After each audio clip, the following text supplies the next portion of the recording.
Troisième jour ici à Berlin et je commence à aimer de plus en plus cette ville. Je m'y sens vraiment bien, j'espère vous aussi.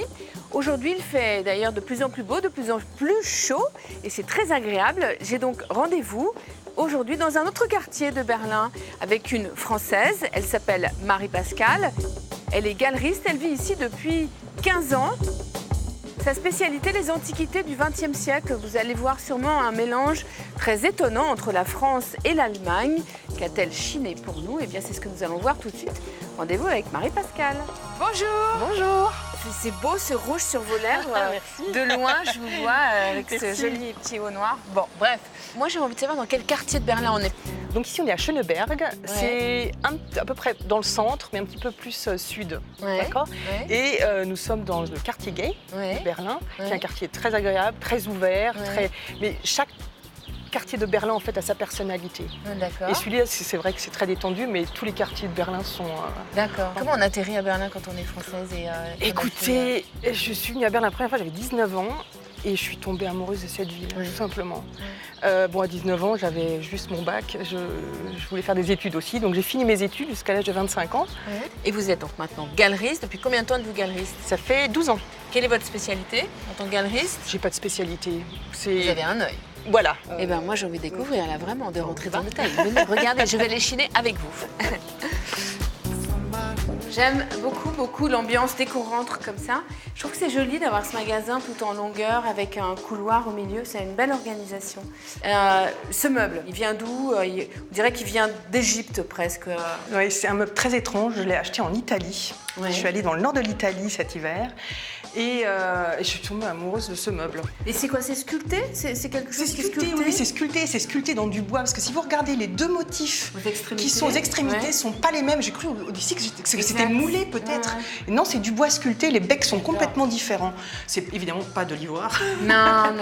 Mais c'est quoi? C'est un meuble qu'on met dans un salon? C'est un meuble bar. La porte du milieu, vous pouvez l'ouvrir. Ça fait comme un bar. Et puis sur les côtés, je pense qu'il y avait les verres. Et voilà. Je trouve ça tellement joli. Alors, si vous venez chiner chez Marie-Pascale et qu'il y en a encore, la grande tendance du moment, ce sont ces petits miroirs en rotin.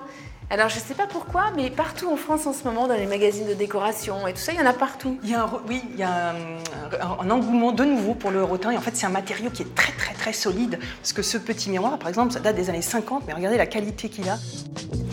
Alors le rotin, c'est super joli. Si vous les mettez en combinaison, en petite collection, par exemple dans l'entrée à la maison, vous les mettez les uns à côté des autres, comme ça, ils se côtoient. Et généralement, ils ont cette forme de fleur, ou en tout cas, ils sont en arrondi. Et ça vous fait un mur d'expression très joli. Donc moi, aujourd'hui, j'ai envie de l'acheter. Combien il coûte?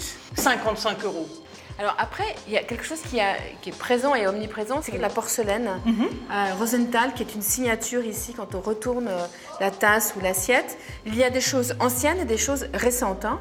Oui, tout à fait, oui. Vous pouvez montrer la différence, ça, par exemple, mais je crois que c'est des choses plutôt des années 60. Celle-ci, c'est Rosenthal. Avec le designer, c'est Studio Line. Ce qu'il faut savoir, c'est que Rosenthal, c'est un éditeur, comme un éditeur. Et après, il y a une manufacture. Voilà. Et ensuite, des designers ont travaillé avec la manufacture. Voilà. Et donc, en principe, on peut retrouver soit par le nom du designer, soit par, on voit à peu près la façon dont elle est faite. Ou par l'époque. Studio Line, par exemple. Ça, c'est Studio Line. C'est une ligne pour lesquelles, en général, les designers ont travaillé. Si vous venez à Berlin, ça, ce sont des choses que vous pouvez vraiment chiner, rapporter. C'est très joli, c'est toujours très raffiné. C'est vraiment la différence avec la porcelaine de Sèvres, justement. La porcelaine française, elle est complètement différente, travaillée différemment. On reconnaît bien la pâte, justement, allemande. Alors, on va continuer par là. Toujours la même ambiance, mais alors là, un peu différente, il y a plus de choses. Racontez-moi ce meuble aussi, là, il est vraiment très beau. C'est un meuble de salle à manger, ça. Hein? C'est un meuble de salle à manger qui pourrait aussi servir comme meuble de bar. J'avais quelqu'un récemment qui s'y intéressait pour ouvrir un bar à Berlin, mais c'était un petit peu trop large. Maintenant, pour un bar, ça serait vraiment merveilleux. Vos petites tables basses aussi partout, j'ai vu vous aimer les bancs, les tables, là aussi. Ouais. Et j'ai vu aussi beaucoup de chaises. Je chine aussi des fauteuils brésiliens, et ça, je l'ai trouvé à Paris, bizarrement. Ça, c'est un fauteuil des années 70 en cuir et en palissandre. Et c'est un design brésilien la boîte s'appelle L'Affaire.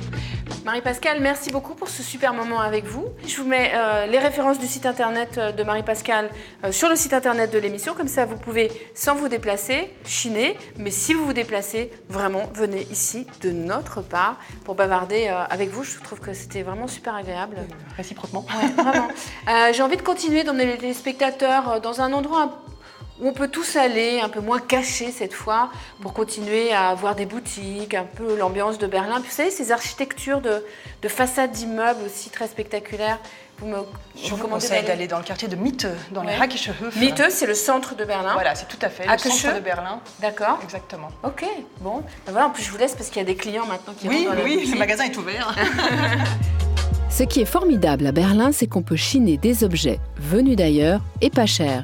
Sur ma shopping list, je mettrai le miroir en rotin, le service à café Rosenthal et le fauteuil en cuir.